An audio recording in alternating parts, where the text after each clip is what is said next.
Hello everyone, कैसे हैं आप सभी।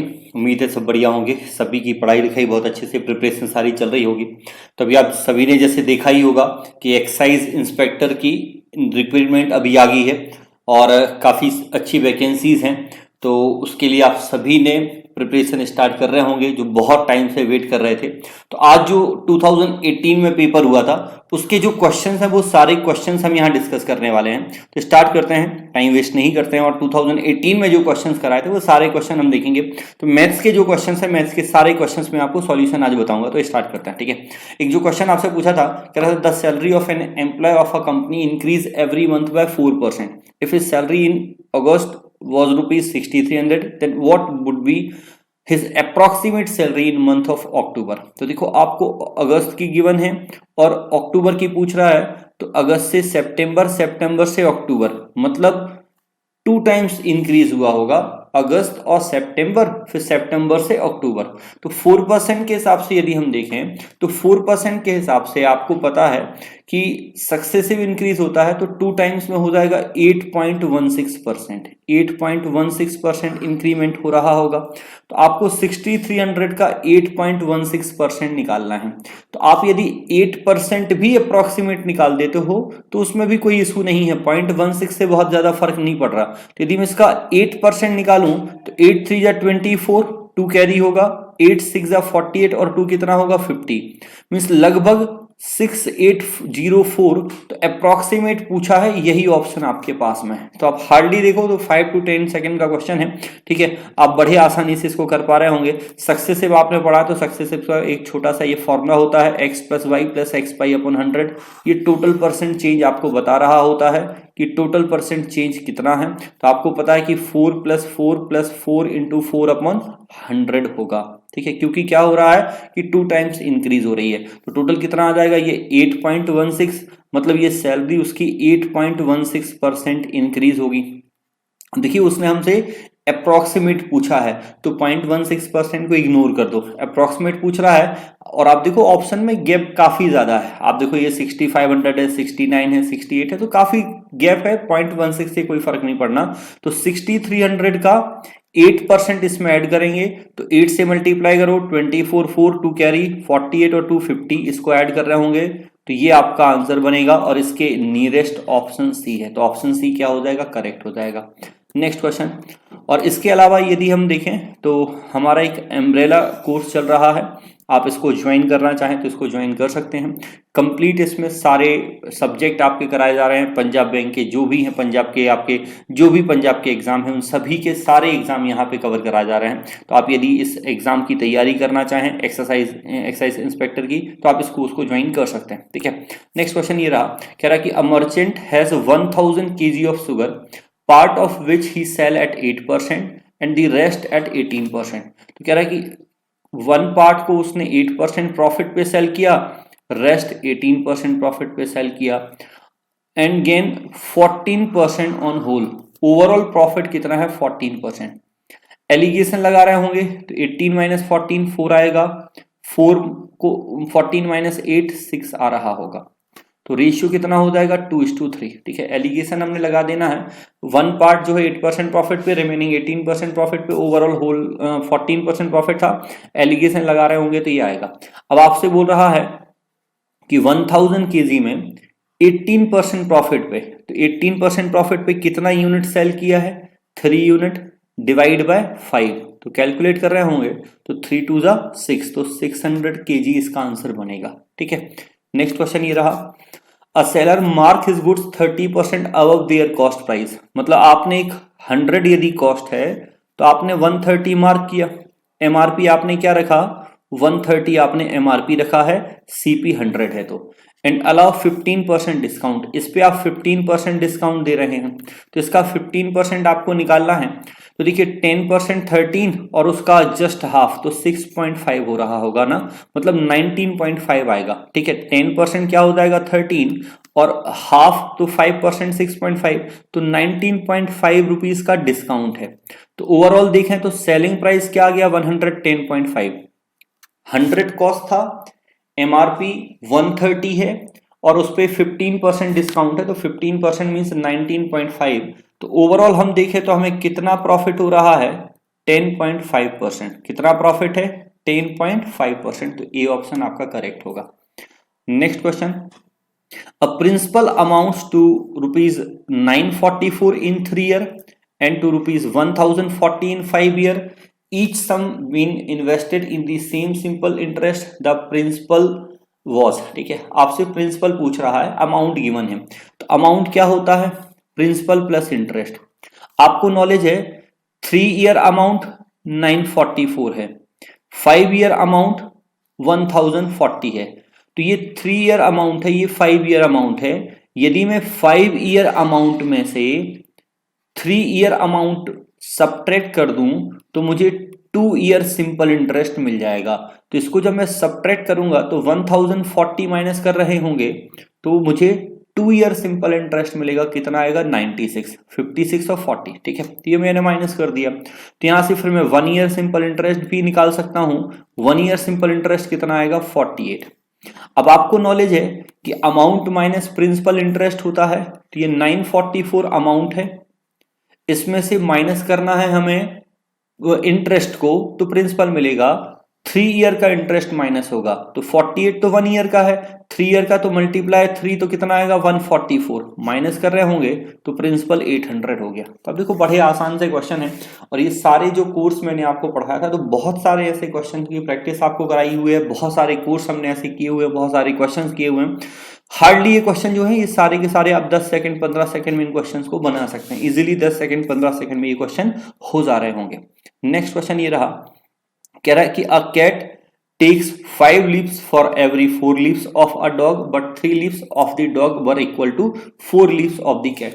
देखो इस क्वेश्चन में जब भी आपको आता ना, आप कैट और डॉग जो भी 2 चीजें हैं आप उनको लिख लो। जो भी कोई कैट डॉग है या कुछ और भी दे देता है तो आपको कह रहा है कि 5 leaves for every 4 leaves of dog, यहां 3 लीव्स ऑफ द डॉग, तो डॉग के नीचे 3 लिखेंगे is equal to 4 leaves of the cat, तो कैट के नीचे 4 लिखेंगे। क्रॉस मल्टीप्लाई कर लो 15:16, ये आंसर हो गया। कितना आएगा 15:16। सिंपल सा आपने क्या करना है, कैट और डॉग या जो भी 2 एनिमल आपको दिए हुए हैं, और आपसे स्पीड का रेशियो जब भी ऐसे क्वेश्चन में पूछा जाए तो कैट डॉग जो भी 2 एनिमल है उनको लिखो, उनकी जो वैल्यू है उन्हीं के नीचे लिखें, क्रॉस मल्टीप्लाई करेंगे वो आंसर बनेगा। तो 15:16 आपका आंसर होगा। स्पीड पूछा था रेशियो का। नेक्स्ट क्वेश्चन ये रहा, the ratio between the present age of Indu and Gurpreet 3:8। ये प्रेजेंट एज का रेशियो है। कह रहा है after 8 year Indu's age will be 20 year. After 8 year यदि एज 20 है तो प्रेजेंट में इंदू की एज कितनी होगी, 8 माइनस कर दो तो 12 आएगी। मतलब इस 3 यूनिट की वैल्यू 12 है तो ये 4 टाइम्स है, तो 8 यूनिट की वैल्यू भी क्या हो जाएगी 4 टाइम्स, मतलब 32। तो आपको गुरप्रीत की एज पता चल गई कि गुरप्रीत की जो एज है वो 32 है। गुरप्रीत की एज 32 है। अब आपसे पूछ रहा है what was Gurpreet age 5 years ago, तो 5 इयर्स एगो तो 32 माइनस 5 कर दे रहे होंगे तो 27 ईयर। 5 इयर्स अगो आपसे पूछा था तो 32 माइनस 5 कर रहे होंगे तो 27 आपका आंसर हो जाएगा। गुरप्रीत एज 5 इयर्स एगो आपसे पूछा था तो 32 माइनस 5 करोगे 27 करेक्ट आंसर होगा। नेक्स्ट क्वेश्चन ये रहा, कह रहा men women and childrens are employed to do a work in the proportion this and their wages as this. ठीक है, when 90 men are employed, total daily wages of all amounts to ₹10,350. Find the daily wages of one man. देखो यहाँ पे ये जो पहली line है ना, ये पहली लाइन का कोई रोल नहीं है, पहली लाइन का कोई रोल नहीं है। आपको पता है कि देयर वेजेस आर 5:3:2, तो टोटल वेजेस कितना है 10,350। इसमें से वेजेस हमें किसकी निकालनी है, मैन की। तो मैन की वेजेस निकालोगे तो आपको ये है मैन 5 यूनिट है, 532 में मैन 5 यूनिट है तो मल्टीप्लाई बाय 5 करोगे और डिवाइड करोगे तीनों का सम, तो तीनों का सम कितना होगा 10। अब बस ये ध्यान रखना कि ये जो वेजेस आई है ये ऑल मैन की वेजेस आई है, ये जो वेजेस है ये ऑल मैन की वेजेस है, जब हमसे वन मैन की वेजेस पूछा गया है। तो आपको पता है कि टोटल नंबर ऑफ मैन कितने हैं 90, तो इसको फाइनली 90 से भी डिवाइड कर देंगे, इसको क्या करेंगे 90 से भी डिवाइड कर देंगे, क्योंकि आपको क्वेश्चन में गिवन है कि 90 मैन है, तो ये जो वेजेस आएगी ये तो टोटल मैन की आ जाएगी, हमें वन मैन की पूछ रहा है। ठीक है, इसको डिवाइड करते हैं, ये जीरो कैंसिल, 9 से डिवाइड कर रहे होंगे तो 1 टाइम्स, फिर 1 टाइम्स और 5 टाइम्स, तो 115 इंटू 5 कितना होगा 575, अपॉन 10 था तो 57.5 होगा, कितना होगा 57.5 करेक्ट आंसर बन रहा होगा। ठीक है, तो सिंपल सा वन लाइनर क्वेश्चन है, आपने जैसे ही कॉन्सेप्ट समझा आपने ये लिखा, मल्टीप्लाई बाय 5 बाय 10 किया और इसको आपने 90 से और डिवाइड किया, तो केवल इतना ही लिखना था। वन लाइनर क्वेश्चन है, सारे के सारे वन लाइन में क्वेश्चन जो हो रहे हैं।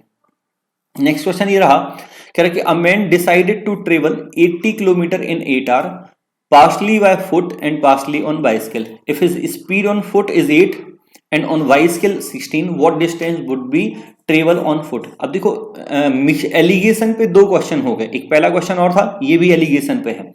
यदि देखें तो आप फुट से 8 किलोमीटर पर आवर की आपकी स्पीड है, बाइसिकल पर स्पीड कितनी है 16, और यदि मैं एवरेज स्पीड निकालूं तो स्पीड 80/8 होगा, डिस्टेंस अपॉन टाइम होता है, तो एवरेज स्पीड मेरी आएगी 10, तो एवरेज स्पीड 10 आ गई। एलिगेशन लगाएंगे, माइनस कर रहे होंगे तो 6 होगा, माइनस कर रहे होंगे तो 2 होगा, तो ये रेशियो आएगा कितना आएगा 3:1। ठीक है, क्या रहा होगा 3:1। अब आपको क्वेश्चन में ये चीज समझना अच्छे से है, आपसे पूछा है what distance would we travel on foot, तो जब हम स्पीड पे एलिगेशन लगाते हैं ना, तो स्पीड इक्वल होता है डिस्टेंस अपॉन टाइम, तो स्पीड पे एलिगेशन लगाओगे तो रेशियो आपका टाइम का आएगा, रेशियो जो आएगा वो क्या आएगा आपका टाइम का आएगा, तो ये टाइम का रेशियो आ गया, ये क्या आ गया टाइम का रेशियो। तो जब आप फुट से जा रहे थे तब आपका टाइम जो था वो 3 यूनिट था, और जब आप बाइसिकल से जा रहे हैं तो टाइम आपका 2 यूनिट है।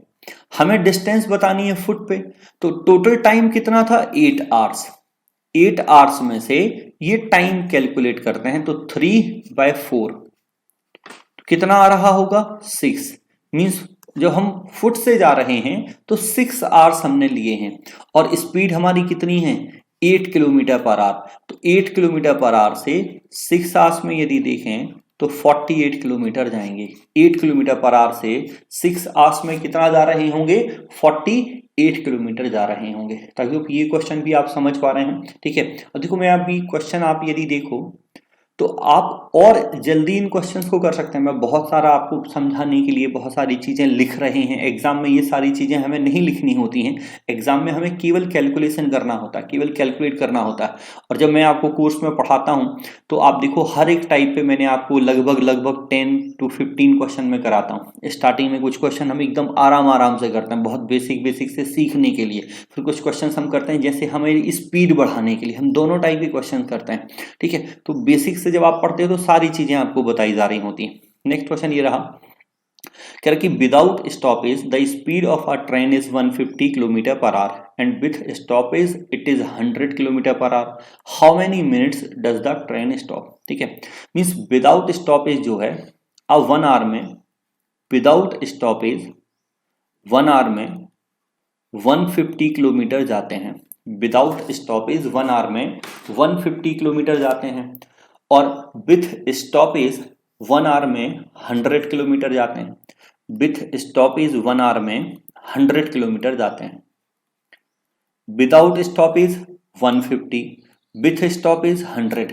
तो आप देखो आप 150 से 100 जा रहे हैं, कितनी डिस्टेंस कम कवर कर रहे हैं 50 किलोमीटर।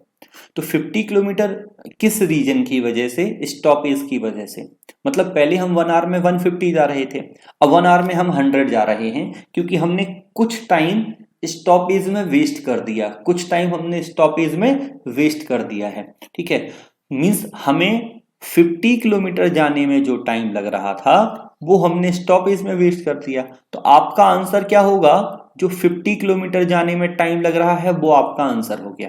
अब मुझे ये बताओ 150 किलोमीटर में टाइम कितना लग रहा है 1 आवर, तो 1 किलोमीटर में कितना लगेगा 1/150, और 50 किलोमीटर में कितना लगेगा, मल्टीप्लाई 50 से करोगे तो 1/3 आवर्स आएगा। मिनट में चेंज करना है तो मल्टीप्लाई 60 से करोगे तो 20 मिनट होगा। ठीक है, तो क्वेश्चन ये था कि आप 150 किलोमीटर 1 आवर में जा रहे हैं, 100 किलोमीटर 1 आवर में जा रहे हैं, तो 50 किलोमीटर आपका रिड्यूस हो गई स्टॉपेज की वजह से, तो 50 किलोमीटर का टाइम निकालना था। 150 किलोमीटर का टाइम हमें नॉलेज है कि 1 आवर है, 50 किलोमीटर का टाइम निकाल दो तो 1/3 लगेगा। आप देख रहे हैं कि डिस्टेंस यदि 1/3 है तो टाइम भी 1/3 होगा, मतलब 1/3 आवर्स लगेगा। तो 60 का 1/3 कितना आएगा, 20 मिनट। नेक्स्ट क्वेश्चन ये है, तो ये 1 सेकंड का क्वेश्चन है, कॉन्सेप्ट आपको पता है, आपने चीजें समझी है। Find out the number of people who do not play any game. तो ये क्रिकेट प्लेयर हैं, ये टेनिस प्लेयर हैं, ये वो हैं जो बोथ गेम प्ले कर रहे हैं, लेकिन ये तो बाहर है ना, तो ये 40 जो है ये वो हैं जो दोनों ही गेम प्ले नहीं करते। ठीक है, तो आपसे पूछा है number of player who do not play any game, तो 40। ठीक है, नेक्स्ट क्वेश्चन ये रहा, कह रहा है evaluate the sale of number of books by a book seller in the year 2018 from the given data. तो आपको गिवन डेटा से ये बताना है कि 2015 में क्या होगा। ये 1150 है। देखिए ये सीरीज के बेस पे क्वेश्चन है, एक्चुअल में ये सीरीज बन रही है। आप देखें यहां 50 से 15 हो गया, मतलब यहां पे यदि हम देखें तो यहां पे 35 रिड्यूस हुआ है। यहां देखो आप 1000, इसमें से जब आप इसको माइनस कर रहे होंगे तो यहां पे 70 रिड्यूस हो रहा है। आप देखो 70 रिड्यूस हो रहा है, माइनस करोगे तो 11 - 10 4 आएगा। यहां पे आप देखो इसको, इसका डिफरेंस तो 105 है। मतलब आप देख रहे हैं कि पहले 35 का डबल 70 होता है, फिर 35 70, फिर 35 और ऐड करोगे 15। मतलब नेक्स्ट टाइम जो है यहां 140 सब्ट्रैक्ट करोगे तो 940 में से 140 सब्ट्रैक्ट करोगे तो कितना आएगा, 800 आएगा।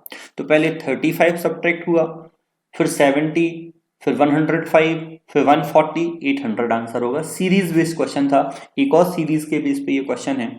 तो लगभग सभी मैथ्स के टॉपिक जो हैं उनसे क्वेश्चन आपके पूछे जा रहे हैं, तो सारे टॉपिक मैं आपको कराऊंगा। Find the wrong number in the series. तो 125 126 में देखें तो -1 है ना, ठीक है, सॉरी +1 है। 125 से 126, 126 से 124 -2 है, 124 से 127 +3 है, 127 से 123 -4 है। तो आपको कुछ समझ आ रहा है, कोई पैटर्न दिख रहा है? काउंटिंग ही तो चल रही है 1 2 3 4, और ऑल्टरनेटली प्लस माइनस है, ऑल्टरनेट में प्लस माइनस है, पहले +1 -2 +3 -4, तो नेक्स्ट टाइम में क्या होना चाहिए, +5, तो 128 आना चाहिए। तो रॉन्ग नंबर जो है 129 हो गया, 128 आना चाहिए था, तो रॉन्ग नंबर 129 होगा। तो आई होप आप समझ पाए होंगे, और 2018 के जो क्वेश्चन थे वो मैंने आपको कराए हैं। बाकी लाइव कोर्स आपका जो है, आप यदि ज्वाइन करना चाहें तो करें, कंप्लीट सारे टॉपिक आपको मिलेंगे वहाँ पे सारे, और सारी की सारी जो टीम है, सारी की टीम हमारी दिल्ली एनसीआर की है। सभी टीचर्स ने दिल्ली में काफ़ी समय तक पढ़ाया है। लास्ट 11 ईयर से दिल्ली में अलग अलग प्लेटफॉर्म पे पढ़ा रहा हूँ। तो कोर्स ज्वाइन करना चाहें तो आप इस दिए गए नंबर पे कांटेक्ट कर सकते हैं। बाकी पढ़ते रहें सभी, ऑल द बेस्ट।